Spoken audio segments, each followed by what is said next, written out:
Mateo Kapitulo 11. Ang mga sinugo gikan kang Juan nga Bautista. Ug sa nakatapos na si Jesus paghatag og mga tugon ngadto sa iyang napulog duha ka mga tinuon-an, siya milakaw gikan didto aron sa pagpanudlo ug pagwali sa mga lungsod nila. 2. Ug sa pagkadungog ni Juan didto sa bilangguan, mahitungod sa mga nabuhat ni Kristo, iyang gipaadtuan siyag mga tinun-an niya aron sa pagpangutana. 3. Nga nanag-ingon kaniya, ikaw ba kadtong muanhi o magapaabot pa ba kamiglain? 4. Kanila mitubag si Jesus nga nanag-ingon, adtua og suginli ninyo si Juan sa mga butang nga inyong nadungog ug nakita. 5. Ang mga buta makakita na, ug ang mga bakol makalakaw na, ug ang mga sanlahon nga hinlo, ug ang mga bungol makabati na, ug ang mga patay gipamanhaw, ug ang mga kabus gikawalihan sa maayong balita. 6. Ubulahan ang tawo nga dili makakaplag dinhi kanako sa kahigayunan nga makapasibog kaniya gikan kanako. 7. O sa paglakaw na nila, si Jesus misugod sa pagsulti ngadto sa mga panon sa katawhan mahitungod kang Juan. Siya miingon kanila, unsa bay inyong giadto aron tan-awon didto sa mga awaaw? Ang usa ba ka bagakay nga ginakuso-kuso sa hangin? 8. Nan, nganong miadto man kamo didto? Aron ba sa pagtan-aw sa usa ka tawo nga nagasulo og bugloho nga mga biste? Tan-awa, ang managsulob og loho nga mga biste anaa sa mga balay sa mga hari. 9. Apan ngano lagi nga miadto man kamo? Aron ba pagtan-aw sa usa ka propeta? Oo, sultihan ko kamo og labaw pa gani sa propeta. 10. Kay kini siya mauman ang gihisgutan og nahisulat nga nagaingon, tan-awa, igapadala ko ang akong magsasangyaw nga magauna kanimo. Siya mao ang magaandam sa imong dalan sa atubangan mo. 11. Sa pagkatinuod magaingon ako kaninyo, nga sa mga gianak og babaye wala pay nahitungha nga mulabaw pa kadako kay kang Juan nga Bautista. Ngani, ang labing gamay diha sa gingharian sa langit, dako pa kay kaniya. 12.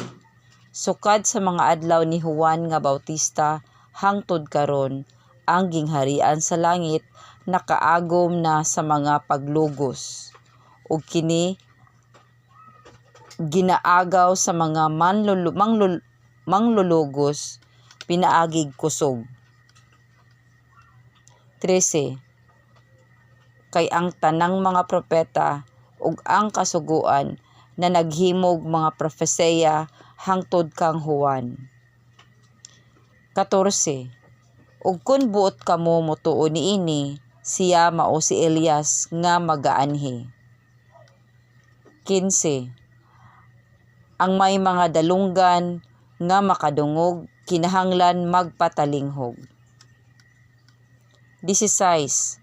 Apan sa unsa ko ba ikapanig-ingon kining kaliwatana?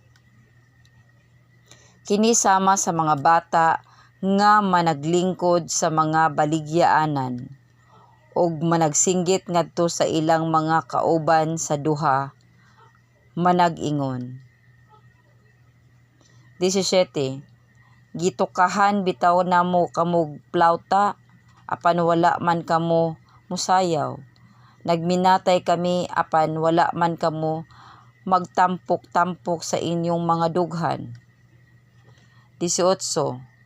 Kay si Juan mianhi nga wala magkaon ni mag-inom, ngani na nag-ingon sila. Kana siya giyawaan. 19. Ang anak sa tao mianhi nga nagakaon ug nagainom apan sila na nag-ingon. Tan-awa kana siya, usa ka taong ulitan, palahubog ug higala sa mga maniningil sa buwis ug sa mga makasasala.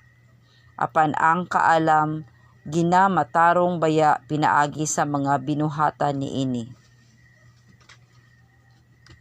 Mga panghimaraot batok sa mga syudad nga dili mahinulsolon. 20. Unya, misugod siya sa pagsaway sa mga lungsod diin nangahimo ang kadaghanan sa iyang mga milagro. Tungod kay kini, sila wala man managhinulsol. 21. Miingon siya, alaot ikaw, Corazin. Alaot ikaw, Betsaida. Kay kun ang mga milagro nga nangahimo diha kaninyo didto pa himua sa Tiro ug sa Sidon, dugay ra unta silang managhinulsol na naghinulsol nga managsulob og sako ug managlubog sa mga abo. 22. Apan sultihan ko kamo nga sa adlaw sa hukom maarang-arang pa unya alang sa Tiro ug sa Sidon kay kaninyo. 23. Ug ikaw, Capernaum, igatuboy ka ba di ay sa kalangitan? Igaunlod ka hinuan ngadto sa Hades. Kay kun ang mga milagro nga nangahimo diha kanimo didto pa himua sa Sodoma, magalungtad pa unta kini hangtod niining mga adlaw karon. 24. Apan ingnon ko kamo nga sa adlaw sa hukom maarang-arang paunta alang sa yuta sa Sodoma kay kaninyo. Umari kamo kanako og pumahulay. 25. Ug sa maong panahon si Jesus miingon, nagapasalamat ako kanimo Amahan, Ginoo sa langit ug sa yuta, nga kining mga butanga gililong mo sa mga makinaadmanon ug sa mga masinabuton ug gipadayag mo hinuon ngadto sa mga gagmayng bata. 26. Oo, Amahan, kay kana mauman ang imong maluluy-ong pagbuot.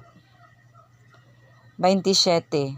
Ang tanang mga butang gitugyan kanako sa akong Amahan, ug walay nakaila sa anak gawas sa Amahan, ug walay nakaila sa Amahan gawas sa anak.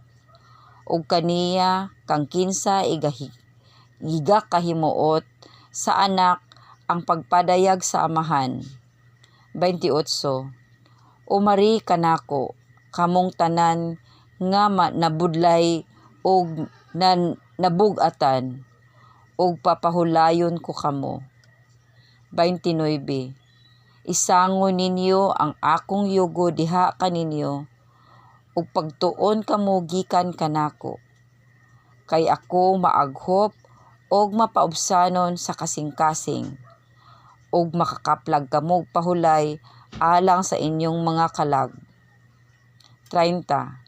Kay masayon ang akong yugo ug magaan ang akong luwan.